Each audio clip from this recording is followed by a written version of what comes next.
আপনাদের জন্য এগুলো শোনা একদম ফরজে আইন, নামাজের চাইতে এগুলো বেশি দরকার। দাঁড়ান,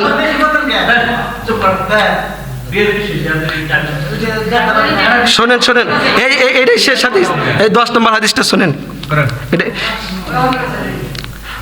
সঙ্গে সঙ্গে তিনি 2 কানের মধ্যে আঙ্গুল দিলেন এবং কিছু দূর গিয়ে, শোনেন এই হাদিসটা শোনেন।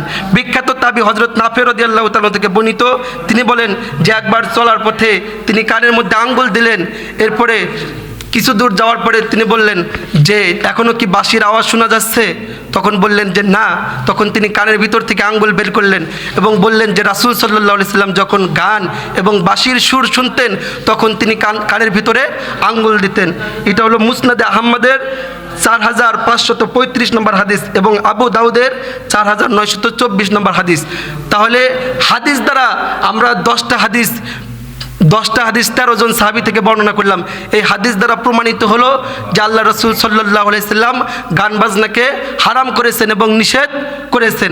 যারা গান বাজনা করবে আল্লাহ তাআলা তাদেরকে জমিনের মধ্যে ধ্বংস করে দিবে, তাদেরকে বানর বানিয়ে দিবে, তাদের শোর বানিয়ে দিবে। তাহলে কোরআন এবং হাদিস দ্বারা আমরা বুঝতে পারলাম যে আল্লাহ এবং রাসূল গান বাজনাকে হারাম করেছেন। এবং আমাদের শরীয়তের দলিল হলো 4টা, কোরআন, হাদিস, ইজমা, কিয়াস। ইজমার দ্বারা প্রমাণিত হয় 4টা ইমাম আছে, ইমাম মালিক, ইমাম শাফি, ইমাম হাম্বল, ইমাম আবু হানিফা। 4 ইমাম তেনারা কিতাবের মধ্যে উল্লেখ করেছেন যে গান বাজনা শোনা হলো হারাম এবং এগুলো শোনা হলো কুফরি এবং এর দ্বারা মজা নেওয়া এটা হলো নিফাকি। যারা এর দ্বারা মজা নেবে তার ঈমান নষ্ট হয়ে যাবে। এবং কি পাসল পারতেছি, কোরআন থেকে হাদিস থেকে কথা বলতেছি। শোনেন, আমার প্রত্যেকটা এখানে হাদিস আছে, হাদিসের নাম্বার দেওয়া আছে এবং পবিত্র কোরআন আছে। শোনেন, এবং ইজমার দ্বারা প্রমাণিত হয় যে আল্লাহ রাসূল সাল্লাল্লাহু আলাইহি সাল্লাম গান বাজনাকে সম্পূর্ণ নিষেধ করছে। তাহলে এবং ইসলামে গান বাজনা জায়েজ আছে।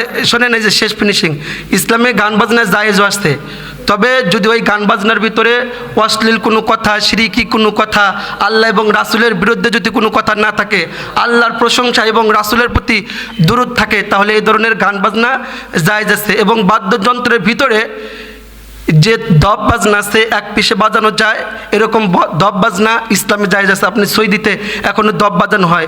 আবার ইসলামী সাংস্কৃতিক গান যারা করে, কলরব, যত বড় বড় শিল্পী আছে তারাও গান গায় এবং তারা দব বাজনা বাজায়। গান বাজনা জায়েজ আছে যদি আল্লাহর প্রশংসা এবং রাসূলের প্রতি দরুদ থাকে, যদি অশ্লীল এবং শিরকি কোনো কথা না থাকে এবং ওই গান বাজনার যদি বাদ্যযন্ত্র না থাকে, যদি দব থাকে, তাহলে জায়েজ আছে। তাহলে কোরআন, হাদিস, ইজমা, কিয়াস দ্বারা আমরা প্রমাণ পাইলাম যে যদি ভালো গান হয় তাহলে জায়েজ আছে, আর অশ্লীল গান থাকলে তাহলে সেগুলো জায়েজ নাই। তাহলে যেগুলো অশ্লীল গান আছে এগুলো আমরা শুনবো না। আল্লাহ তাআলাকে হাত তুলে দেখান যে আমরা কে কে হারাম গান যেগুলো সে শুনবো না, এগুলো হাত তুলে আল্লাহকে দেখান। সকলে হাত তুলে ওয়াদা করেন যে আল্লাহ, আজ থেকে আমরা ওয়াদা করতেছি যেগুলো অশ্লীল গান রয়েছে, শিরকি গান রয়েছে, বাদ্যযন্ত্র গান রয়েছে, আজ থেকে পাক্কা ওয়াদা করলাম সেগুলো গান আমরা কোনোদিন শুনবো না।